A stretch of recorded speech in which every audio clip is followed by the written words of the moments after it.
అన్న నమస్తే అన్న. నమస్తే అక్క. ఎట్లున్నారన్న? బాగున్నాం అక్క. ఎట్లా పోతుండ్రు మీరు గ్రూప్ 1 ఆస్పిరెంట్స్? ఇప్పుడు నిరుద్యోగులు ఎట్లా ముంగడికి పోతున్నారు? ఈ సర్కార్కి ఏం చెప్తుంది? మా ప్రభుత్వం అని సంబరపడ్డాం కాంగ్రెస్ రాగానే. మేము గోరి తెచ్చుకున్న కాంగ్రెస్ అని సంబరపడ్డాం. మేము బస్ యాత్ర చేస్తే ఇవాళ మేము చెప్పే మాటను ఒక్క రోజు కూడా ఈ రేవంత్ రెడ్డి ఎందుకు ఇనలేదు? రోడ్ల మీద తిరిగిండా? నువ్వు కాంగ్రెస్ అంటే అనుకోవచ్చు. నువ్వు అన్నా నేను స్వీకరిస్తా. సరే నువ్వు అట్టాను సరే, ఒక్కరికి వేస్తావు అపవాది, ఇద్దరికి వేస్తావు, ముగ్గురికి వేస్తావు.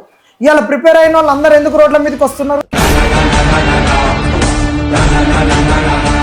ఇన్ని ఎవిడెన్స్ చూపెట్టినా కూడా వాళ్ళకి ఎవిడెన్సులు కనిపించవు.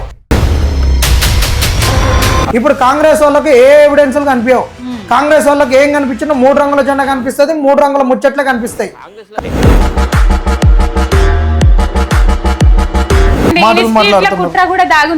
చచ్చిపోయిన శవాలకు పాడేలు మోసేటోళ్ళు ఇన్స్టిట్యూట్లు అని చెప్తున్నా నేను. వీళ్ళు కూడా దొంగలు జమయ్యారు. వీళ్ళు కూడా రేవంత్ రెడ్డి మా తోన డబ్బులు తీసుకొని ఇలా ఈ బిల్డింగ్లు కట్టినటువంటి కొత్త బిల్డింగ్లు కట్టిన ఆర్సీ రెడ్డి ఏడబడుకుని అనుకుంటున్నాం. బాలలత ఏడుంది అంటున్నాం, విష్ణు ఏడుంది అంటున్నాం, అమింగోస్ ఏడుంది అంటున్నాం. ఒక కాయన అంటే నేను ఇన్స్టిట్యూట్లో నేను ఈ ఫ్యాకల్టీని పెట్టుకున్నా, పేపర్ కరెక్షన్ కింద పైన పెట్టుకున్నా. నా పిల్ల ఈ కోచింగ్ ఇన్స్టిట్యూట్లో పడతాం కూడా పట్టాలి. ఇప్పుడు ఎగ్జామ్స్ అయిపోయినాక ఈ గ్రూప్ 1 ప్రిపేర్ అయ్యే వాళ్ళు అందరూ ఇళ్ళకి వెళ్ళిపోయిండ్రని అనుకుంటున్నాను నేనైతే. అశోక్ నగర్ నుంచి వాళ్ళందరూ వస్తారా? మళ్ళీ చెరువు నిన్న కాడికి కొంగలు రావా, కప్పలు రావా? ఆపదున్నోడు ఏడికైనా వస్తాడు కదా.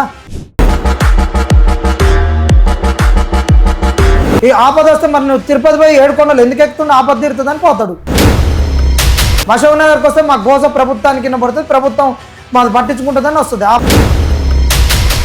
మేము ఇచ్చే నోటిఫికేషన్స్ ఎక్కువ అవుతున్నాయి అని చెప్పేసి ఆపూర్రి మొర్రు అని మొత్తుకుంటున్నారు నిరుద్యోగులు. అంటే నోటిఫికేషన్స్ వెయ్యొద్దు అని మొత్తుకుంటున్నారు అని చెప్తున్నారు ముఖ్యమంత్రి రేవంత్ రెడ్డి. ఏం చెప్తారు దాన్ని? వాళ్ళు శాతగాక మేము చేసినటువంటి ధర్నలకు వాళ్ళు వేరే రకంగా ఇచ్చుకుంటున్నారు. ఆడలేక మధ్య వీళ్ళు చేసేది ఒక లత్కోర్ పనికి ఇంకొక రంగు ఇచ్చుకున్నారు అంతే. ఈజీగా ప్రతిపక్షం మీదకి తోసేసి ఏ ఇష్యూ అయినా, ఇప్పుడు మీరు గ్రూప్ 1 పెద్ద స్కామ్ జరిగింది అని చెప్పేసి మీరు ఒక్కరితో కాకుండా ఇంక అందరు పెద్ద ఎత్తున బయటకు వచ్చినా కూడా మీ వెనుక ప్రతిపక్షమే ఉంది అంటారు. ప్రతిపక్ష పాత్ర మీరు పోషించలేదు కాబట్టి అప్పుడు మీకు ప్రతిపక్షం అంటే ఏందో తెలియట్లేదు. కన్న తల్లికి ఉన్న ప్రేమ సవితి తల్లికి ఉండదు. పేగు బంధానికి ఉన్న బంధం కత్తెర బంధానికి ఉండదు. నువ్వు ప్రతిపక్ష పాత్ర పోషించలే కాబట్టి